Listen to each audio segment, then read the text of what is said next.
কোনো কেউ যেতে পারছেনি, এটা আমাদের এই হানাটার জন্য। আর এই যে বাঁশের সাঁকোটা দেখলাম মনে হচ্ছে 10 বছর আগে হয়েছে।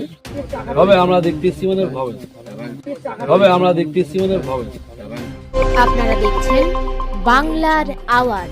যদিও ঘাটালে এখন সেরকম বন্যার দেখা নাই, তবু মনসুকা অঞ্চলের ধসা চাঁদপুর গ্রামে কিছুটা বন্যার আভাস পাওয়া গেল।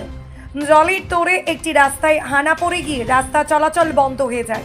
শুধু তাই নয়, পিএইচির জল সাপ্লাইয়ের পাইপটি জলের তোড়ে ভেঙে যাওয়ার কারণে সাধারণ মানুষের পানীয় জলের অসুবিধা দেখা দিয়েছে। স্কুলের ছাত্রছাত্রীরা স্কুল যেতে পারছে না, সাধারণ মানুষ বিভিন্ন কাজে যেতে পারছে না। এই দুটি কারণে এলাকার মানুষ খুব সমস্যায় পড়েছে। এলাকার মানুষ কি বলছেন? আমাদের এখানে প্রচুর এই হানাটা নিয়ে একদম একদম প্রচুর সমস্যা, খুব সমস্যা একদম। এখানে হচ্ছে যে সেন্টার হেলথ সেন্টার আছে, ওখানে দিদিমণি একদম যাতায়াত করতে পারছেনি। বাচ্চারা ওখানে স্কুল আছে, প্রাইমারি স্কুল আছে, বাচ্চারা যেতে পারছেনি। মুড়ি ভাজা কল আছে।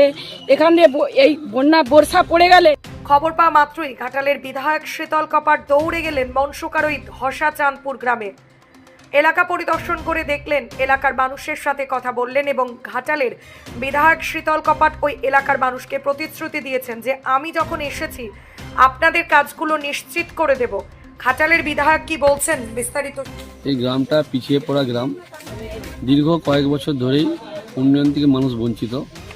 একটি স্ল্যাব কালভেট হয়েছে 1 হাতের মতো, যেখানে জল পাস হওয়ার সম্ভব নেই। আর এই যে বাঁশের সাঁকোটা দেখলাম মনে হচ্ছে 10 বছর আগে হয়েছে।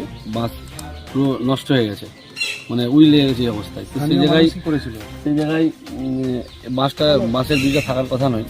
আবার এখানে শোনা যায় যে সরকারি সহযোগিতা নয়, ব্যক্তিগত উদ্যোগেই এখানে এলাকার মানুষরা করেছে।